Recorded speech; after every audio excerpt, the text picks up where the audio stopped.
Scanning for audio.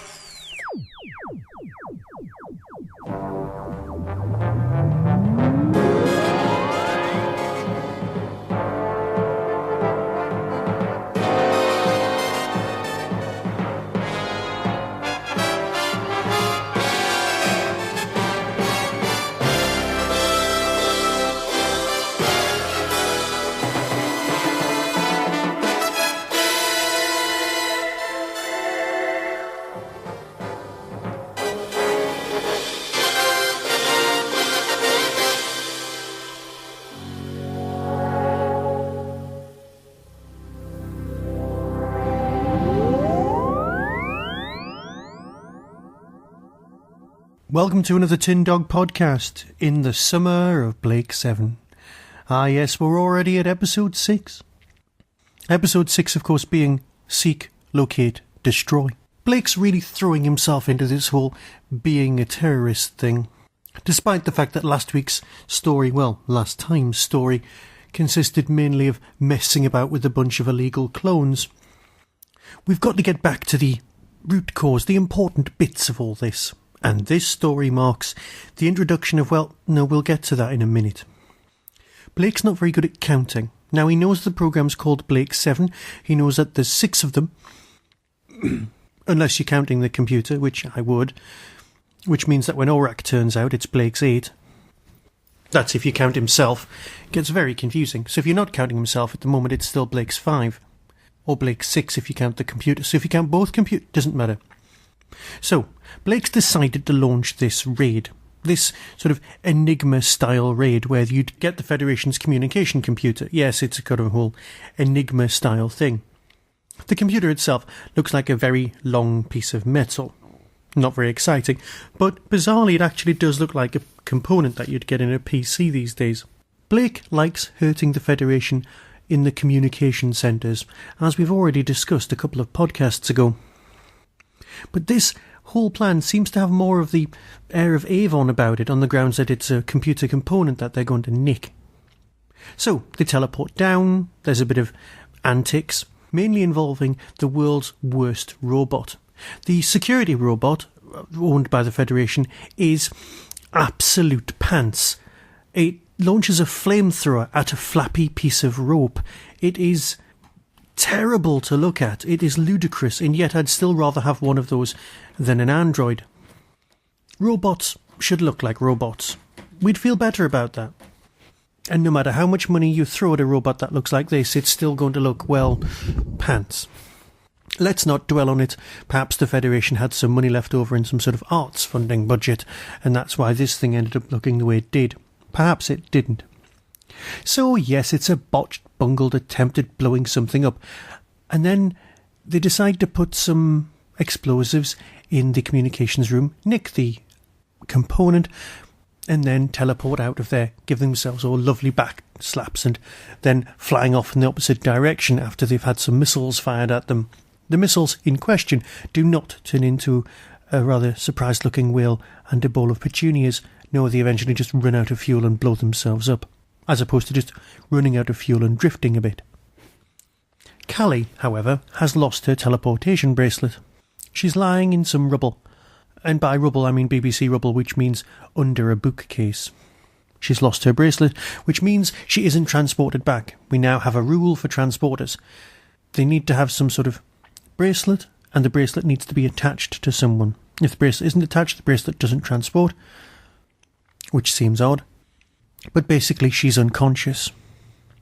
Meanwhile, somewhere else in the galaxy, we've got Mr. Travis. Except not yet.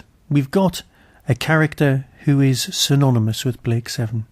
Yes, we're 6 episodes in and we finally get to meet Servalan. Jacqueline Pearce was a phenomenal actress. She was also a bit of a stunner, which may or may not have got in the way of some work.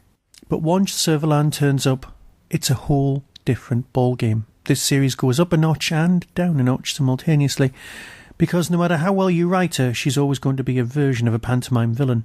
So you've got some establishing shots, some chat about how good Avon's doing. Blake's doing with his little terrorist things. Word of mouth spreading. I don't think it would work quite as well these days if he'd been accused of the same sort of thing. So perhaps people think that the Federation is intrinsically corrupt, rather than just with the appearance of being nice and dandy on the surface. Servalan is chatting to Nyder from Genesis of the Daleks, without of course realising that it's just the same actor, about Blake in general, and she's decided to take out Blake using one of her tools at her discretion. The tool in question is Travis. Travis is a very tall, very leather-clad, very robot-handed, very eye-patch-wearing villain. So yeah, in a sense, it could be argued that Servalan is kind of Judi Dench's M, and that Travis would be, well, not exactly James Bond, but he is a maverick agent sent out after a terrorist. So you can see this whole thing from the other way around. You can see if Blake is a terrorist and these people are the government, you've got Travis as Bond. Perhaps, perhaps not. I mean, let's face it, Servalan is basically evil, and you couldn't get anyone more signpostedly evil as Travis if you put a big T-shirt on him. It's a very nice bit of plot where you switch from one character to another character as they both describe the activities, where Blake is the person who thinks he shot Travis. This has never been mentioned before. Now, Blake is down to have killed someone, and that was never mentioned in his original trial. It's just not gone into. Travis is not seen by anyone on his own side as even remotely honourable. Yes, he might believe in total war, but what that actually means is that he's just an idiot who wants to shoot people. The acting is brilliant. It's so good that you just don't notice it. So there you've got this great new storyline. Now, I haven't even mentioned the fact that it's called Cyclokid Destroy, which is what Daleks seem to wander around shouting a lot. Thank you, Terry. You could use some more imagination if you wanted to. Well, it's your call. It's your call, it's your show. You do whatever you want.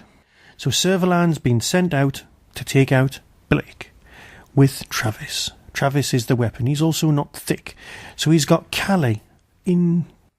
So when he arrives to investigate, he realises that something might have gone from that communications room. Now, originally, during this whole shenanigans with Travis, this off-scene thing, this thing never seen in flashback, which would have made more sense if we had seen flashbacks, thank you. You don't get to see the flashbacks. You just get told about it. Bad, bad television making. Show, don't tell. Even then, that was the case. So in the end, there's a whole runaround where Blake has to rescue Callie, set up a trap, but Blake's got there first in exactly the same way that Travis got there first in the original incarnation or meeting. Yes, it's kind of nice and kind of circular. You've now got a new villain. He's had a massive build-up. He's got massive social problems, and he's also got bits missing off him. Yes, the whole business of why don't you just shoot each other a la Dr. Evil in the first Austin Powers film, or was it the second one? Well, that's always going to be something you ignore. So, a decent enough introduction for two of the main villains, but you really would like to have seen more flashbacks, more business, more fun. I liked it, of course I liked it, it's Blake 7, but not as great as the earlier promise is showing. Hoping that it picks up from this point onwards, but however, knowing what the next story is not good. And the fact that Travis has already got a robot arm, well, it lets you shoot it off at every single time you see him. Bad jewellery and far too much black, but that's fine. Right, I'll bid you farewell and I'll speak to you very soon, either about Blake 7 or Doctor Who. Either way, it's all going to be very nice and fluffy. Be seeing you.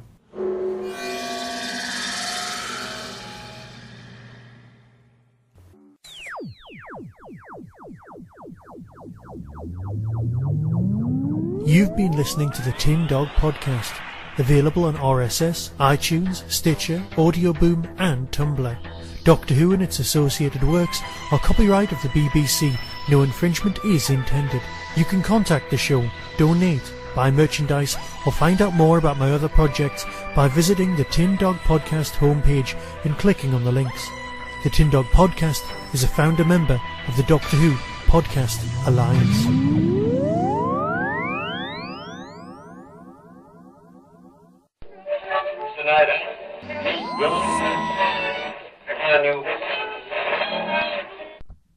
On the 5th of September 2015, Hooverville will return. The biggest little Doctor Who convention in the whole of the UK is proud to present several fantastic guests.